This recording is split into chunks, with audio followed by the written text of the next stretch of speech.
अस्सलामुअलैकुम प्यारे बच्चों, ब्रिज कोर्स के 25वें दिन आप तमाम का इस्तकबाल है। चलिए देखते हैं आज की सरगर्मी। सलाहियत तस्वुरात, तस्वीरी जुमले पढ़ना और लिखना। आओ मालूम करें। यहाँ तस्वीर को लफ्ज़ के तौर पर इस्तेमाल किया गया है। ऐसी मुख्तलिफ मिसालें तैयार करके बच्चों से मश्क करवाएं। देखिए प्यारे बच्चों, यहाँ पर तस्वीर दी गई है। हमें उस तस्वीर को भी इस तरह पढ़ना है जैसे हम लफ्ज़ पढ़ते हैं। यहाँ पर तस्वीरें मैं पढ़कर सुनाता हूँ आपको। ये घर है, ये लड़की है, ये लड़का है, सूरज निकला। इस तरह हमें तस्वीर के लफ्ज़ पढ़ना है बच्चों। चलिए देखते हैं आगे। आओ अहलियत पैदा करें। तस्वीर के नाम वाले लफ्ज़ पर दायरा बनाइए।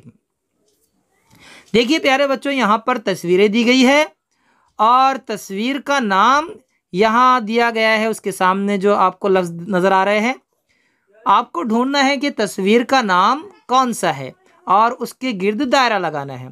जैसे मिसाल के तौर पर ये घर है, ये घर है। यहाँ पर ये जो लाइन नज़र आ रही है आपको, ये जो 4 अल्फाज है, इनमें से एक लफ्ज़ है घर। तो आपको ढूंढना है कि घर कहाँ पर है। आपको घर के गिर्द दायरा लगाना है। यहाँ पर सूरज निकला, दूसरी लाइन में सूरज कहाँ है, ये लड़का है, तीसरी लाइन में लड़का कहाँ है, ये लड़की है, चौथी लाइन में लड़की कहाँ है। एक हम करके बता देते हैं आपको। लड़की का आखिरी वाला, ये लड़की है। देखिए प्यारे बच्चों, अब हमने ढूंढना है कि इन चारों में से लड़की लफ्ज़ कौन सा है। तो देखिए शुरू ही में लिखा हुआ है लड़की। ये लामड़े ज़बर लड़ काफिए ज़ेर की लड़की, लड़ को ई की लड़की। अब ये लड़की हमें मालूम हो गया, तो अब हम इसके गिर्द लगाएंगे दायरा, क्योंकि सामने जो तस्वीर है वो लड़की की है और यहाँ पर उसका नाम है। ठीक है ना। इसी तरह आपको इन तमाम तस्वीरों के जो नाम हैं उनके गिर्द दायरा लगाना है। आगे देखिए। आओ मश्क करें। तस्वीर को उनके नाम से जोड़िए। प्यारे बच्चों, यहाँ पर तस्वीर तो नहीं है, लेकिन नाम को नाम ही से जोड़ना है हमें।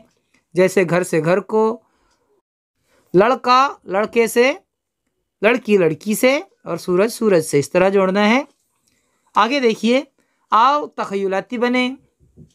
ज़ैल के हुरूफ का इस्तेमाल करके मुअम्मा हल कीजिए। प्यारे बच्चों, यहाँ पर देखिए हर्फ दिए गए हैं और ये मुअम्मा है, इसे हमें हल करना है और अल्फाज तैयार करने हैं। देखिए एक मुअम्मा, एक लफ्ज़ हम आपको तैयार करके बताते हैं मुअम्मे से। यहाँ पर देखिए बच्चों, ये खड़े चौकोन में देखिए आप, ये जो कॉलम नज़र आ रहा है, पहले है सीन, उसके बाद हम लगाएंगे वाव और आखिर में लिखेंगे जीम। तो क्या होता है इन चारों हर्फ को मिलाने के बाद? सूरज। सीन वाव पेश सू रे जीम ज़बरज, सूरज। देखिए अब यहाँ पर क्या आएगा, कौन सा हर्फ डालेंगे तो एक बामाना लफ्ज़ बनेगा, ये आपको तय करना है। ठीक है, फिर मिलेंगे हम अगले वीडियो के साथ। तब तक के लिए अल्लाह हाफिज़, अस्सलामु अलैकुम।